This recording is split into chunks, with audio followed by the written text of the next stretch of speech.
नमस्कार दोस्तों, आप सभी का बहुत बहुत स्वागत है हमारे आपके अपने ऑफिशियल यूट्यूब चैनल अपार एजुकेशन पर। जैसे कि दोस्तों आप लोगों को पता होगा कि आज का दिन 21 जुलाई दिन सोमवार है और आज के दिन हम आपके सामने एक बार फिर से फ्रेश अपडेट ताज़ा अपडेट लेकर के सामने आए हैं, जो कि हाल ही फिलहाल की चल रही घटनाओं जिसमें कि तकनीकी, स्वास्थ्य, शिक्षा, नवाचार, खेलकूद, कृषि और भी हमारे स्पेस जिसमें कि साइंस एंड टेक्नोलॉजी से रिलेटेड कुछ क्वेश्चन आपके सामने हैं, जो कि और इसमें कुछ गवर्नमेंट की कुछ स्कीम्स भी हैं जो कि सबसे ज़्यादा हेल्पफुल है ना। तो दोस्तों देखिएगा, हम आपके सामने फिर से इस तरह के कुछ क्वेश्चन आपके सामने लेकर आए हैं, जो कि आपको इस तरह से दिख रहा होगा व्हाइट बोर्ड पर। और दोस्तों आपको इससे पहले बता दें कि अगर आप किसी भी गवर्नमेंट या कम्पिटेटिव एग्जाम की तैयारी कर रहे हैं या फिर आप वैसे भी जीके या जीएस पढ़ने में इंटरेस्ट रखते हैं, पढ़ने में आप रुचि रखते हैं, तो आपको जानना बहुत ही ज़्यादा जरूरी है, जो कि करंट अफेयर्स में कुछ इंक्लूड किया गया है जीके जीएस को। आइए दोस्तों बिना बेड़ी को देरी के स्टार्ट करें। देखिएगा आज करें 21 जुलाई दिन मंडे को डेली करंट अफेयर्स की इस वीडियो में जीके और जीएस आपका कवर हो जाएगा। पहला जो क्वेश्चन हमारा क्या है कि भी हाल ही में भारत के प्रधानमंत्री मोदी जी ने बिहार के विकास के लिए लगभग कितने रुपए की राशि का योगदान दिया, है ना। अभी हमारे जो प्रधानमंत्री मोदी जी हैं, आपको पता होगा कि बिहार गए थे और बिहार में उन्होंने अभी जनमन यानी धन धान्य योजना लागू की थी, धन धान्य योजना की शुरुआत की थी। और उन्होंने बिहार के राज्य के लिए लगभग कितने रुपए की राशि का, कितने रुपए का जो है योगदान दिया, यानी कि how many rupees contributed by our honorable prime minister Narendra Modi ji for the development of Bihar recently.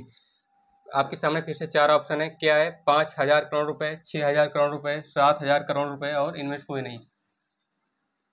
दोस्तों आपको बता दें कि 5,000 करोड़ रुपए नहीं है, ना ही ये 6,000 करोड़ रुपए है और ना ही इनमें से कोई नहीं। दोस्तों आपको बता दें ये 7,000 करोड़ रुपए है, यानी कि अब अभी हाल ही में प्रधानमंत्री मोदी जी ने बिहार के विकास के लिए 7,000 करोड़ रुपए का, यानी कि 7,000 करोड़ रुपए की राशि का योगदान दिया, यानी कि our honourable prime minister Narendra Modi ji contributed 7,000 crore rupees for the development of Bihar.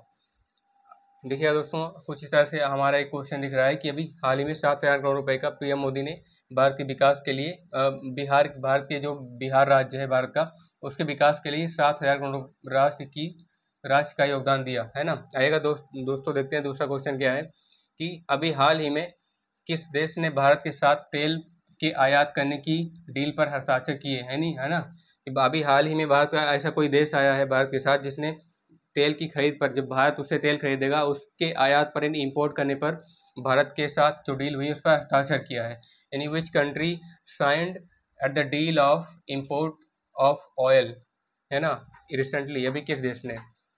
तो देखिएगा क्या है कि रूस है, अमेरिका है, चीन है या पाकिस्तान है। इससे पहले आपको बता दें कि दोस्तों चार ऑप्शन है, इसमें कोई ना कोई सही होगा। देखिएगा अमेरिका नहीं हो सकता, ना ही ये चीन है और ना ही पाकिस्तान है, ये है रूस, यानी कि रूस ने भी हाल ही में भारत के साथ तेल की संधि पर, यानी कि तेल के खरीद पर, आयात करने पर, उसकी डील पर क्या किया है, हस्ताक्षर किया है कि भारत अब रूस से तेल खरीद सकता है। जैसे भारत जो है रूस से परमाणु हथियार खरीदता है, जिसमें S-400 हो गया, कुछ ड्रोन हो गया और कुछ ऐसे टेक्नोलॉजिकल फार्मूला रूस शेयर करता है भारत के साथ, है ना। अभी जो रुद्रम मिसाइल बनी है उससे भारत और रूस ने मिलकर तैयार किया है। तो दोस्तों देखिएगा क्या है इसके बाद, ये जो क्वेश्चन है, भारतीय संगीत का जनक किस वेद को माना जाता है। ये क्वेश्चन देखने से ही आपको लग गया होगा कि ये इतिहास यानी कि हिस्ट्री का क्वेश्चन है, इतिहास का ये प्रश्न है, हिस्ट्री का। देखिएगा क्या है कि which Veda is called as the father of Indian song. किस वेद को भारत का, किस वेद को भारतीय संगीत का जनक कहा जाता है। फिर से आपके सामने चार ऑप्शन, ऋग्वेद है, सामवेद है, यजुर्वेद है या अथर्ववेद है। तो दोस्तों आपको बता दें कि ये ऋग्वेद सबसे पुराना वेद है जिसे भारतीय संगीत का जनक अभी नहीं, मतलब इसमें सबसे ज़्यादा मंत्र लिखे हुए हैं, श्लोक लिखे हुए हैं, तो ये नहीं हो सकता।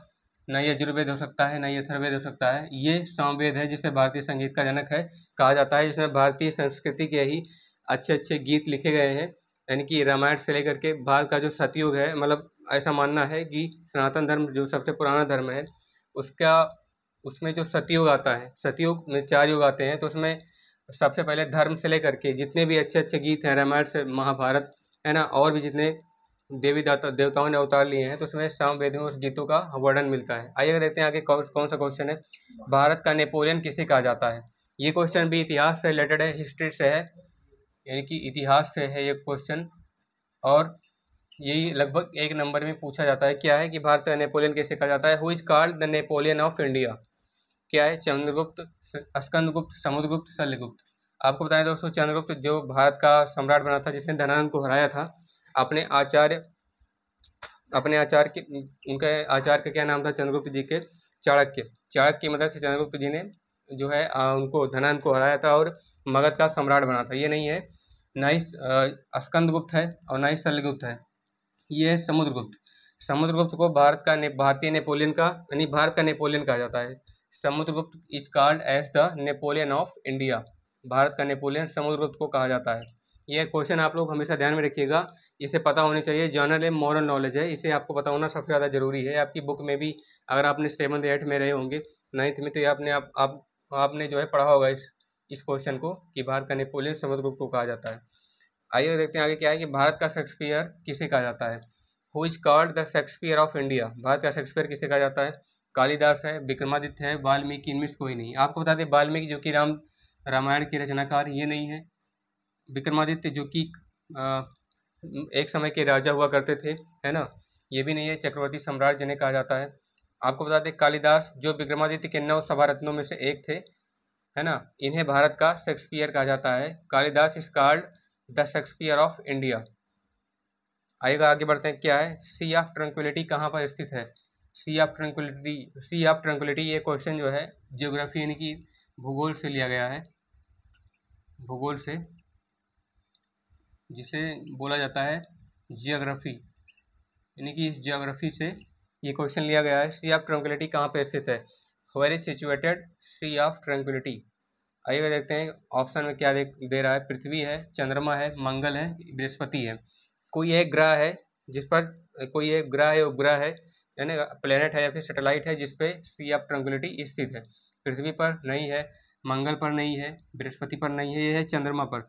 चंद्रमा पर, जो कि पृथ्वी का ही एक क्या है, उपग्रह है, यानी ना, moon is the satellite of the earth, natural satellite of the earth. चंद्रमा पृथ्वी का प्राकृतिक उपग्रह है, जहाँ पर क्या है, सी ऑफ ट्रंक्विलिटी स्थित है। यानी आप बोल सकते हैं इंग्लिश में, sea of tranquility situated on the moon which is already called the natural satellite of the earth. चंद्रमा, यानी सी ऑफ ट्रंक्विलिटी चंद्रमा पर स्थित है, जो कि पृथ्वी का एक प्राकृतिक उपग्रह है। आइएगा दोस्तों, देखिएगा, हमारे द्वारा इस वीडियो में दी गई जानकारी आपको बेहद ही पसंद आई होगी, जो कि आप लोग को कुछ पहले से पता रहा होगा, जो हिस्ट्री में, जियोग्राफी में आपने पढ़ा है। तो दोस्तों, उम्मीद करता हूँ कि हम लोग मिलेंगे आपसे नेक्स्ट वीडियो में ऐसी जानकारी के साथ। तब तक के लिए बहुत बहुत धन्यवाद आपका।